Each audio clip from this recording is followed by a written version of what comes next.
So this is Professor Luce again, and we are just moving forward here. This is the second lesson in the Introducing Function section, and just giving you sort of a new place to start out with the second video here.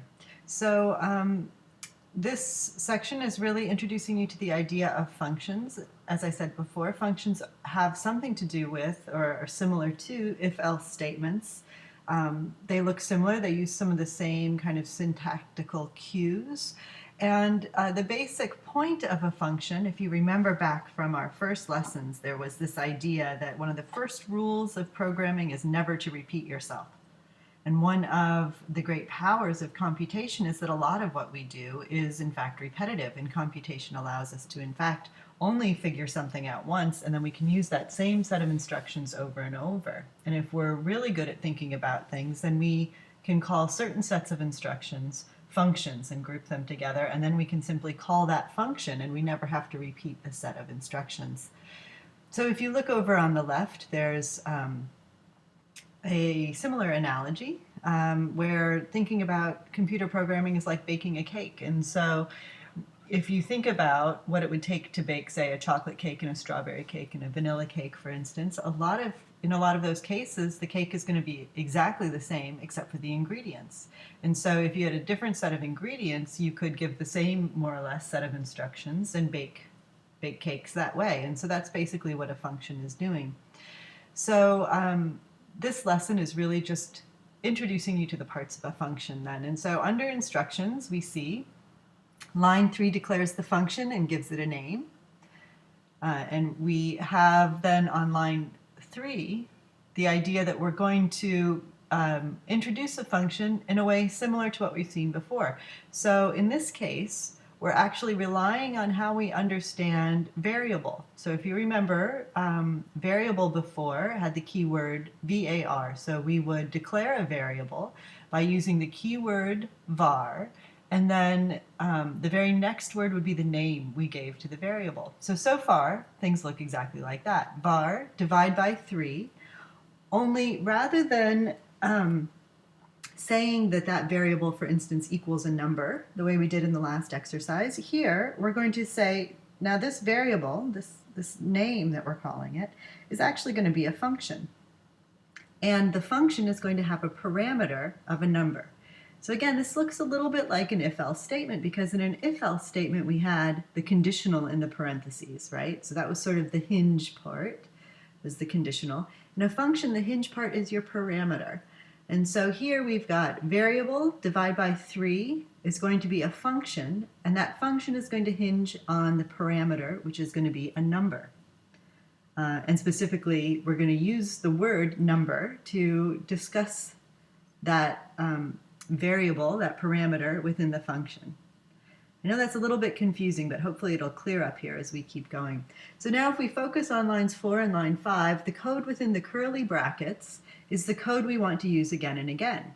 And so this is just like in an if-else statement. Within the curly braces we had lines, we could have as many lines of code as we wanted. And so here we're going to start by declaring another variable, var. This variable is called val, which might stand for value. So var val equals number divided by 3. And so you see we can use number here because we've basically said in the previous line that number is going to be the parameter that we're looking for. So hopefully now things are starting to click a little bit for you. So in this case we've got a variable declared called val, and when you see val you have to take the number and divide it by 3, and then console log val. So basically what this is saying is I'm going to feed a number, I'm going to pass, we call that passing a number into the function. So we're going to pass the function a number, you're to divide that number by 3, and then print the result, which is called val. So print val, that's the result of number divided by 3. See, so you can kind of read it backwards and forwards that way. Then on line 11, we call the function by name. Here it's called divide by 3, and we tell the computer what number we want. So in this case, it's 6. So if you think about it, divide by 3 equals 6. So the function, remember, is called divide by 3. Divide by 3 to something in parentheses. That something is a number. When we look in the curly braces, it tells you how to use that number. What you should do with that number is divide it by 3 and then print it out. So what is this function going to do when you divide by 3 to the number 6? I hope you said it's going to print out number 2, because that is what it should do. So we hit save and submit, and there you go. Now if we go ahead and X out of this, and let's say we pass it another number. What if we pass it the number, for instance, 12? What do you think it's going to do?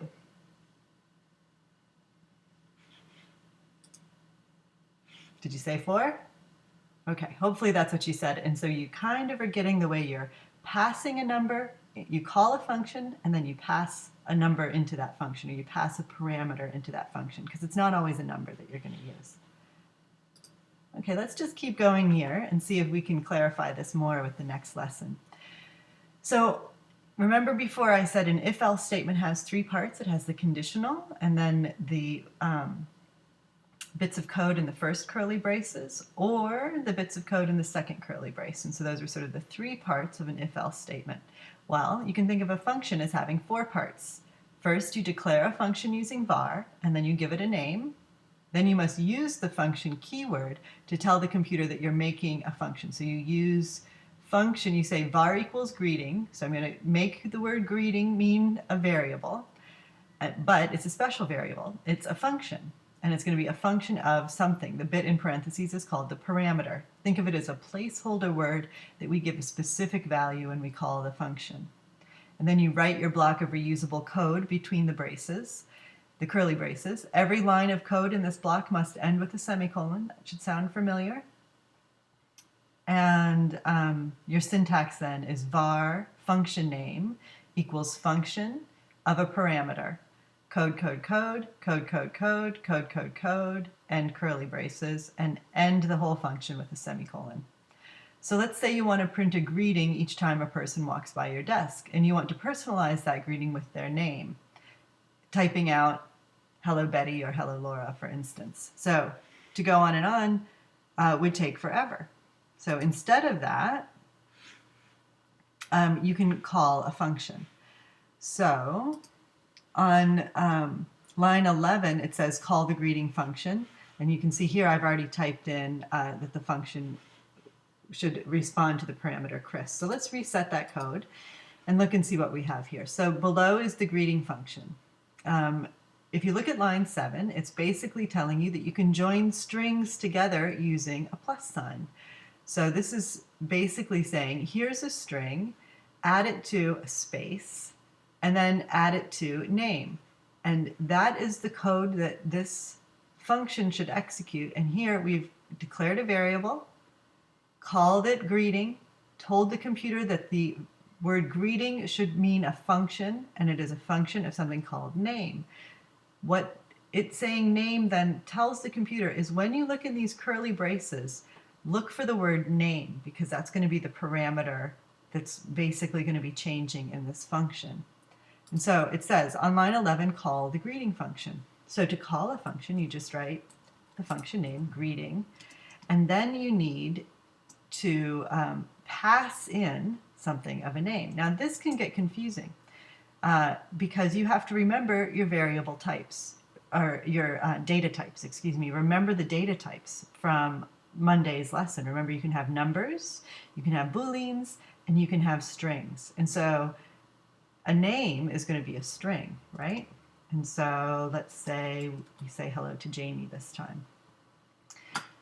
Put a semicolon at the end, and then we can write save and submit code, and it says great to see you, Jamie. So it basically, the greeting function adds for everyone the great to see you, and then flows in the name where we want it to. So I'm sure you can imagine sort of some useful purposes for that kind of function.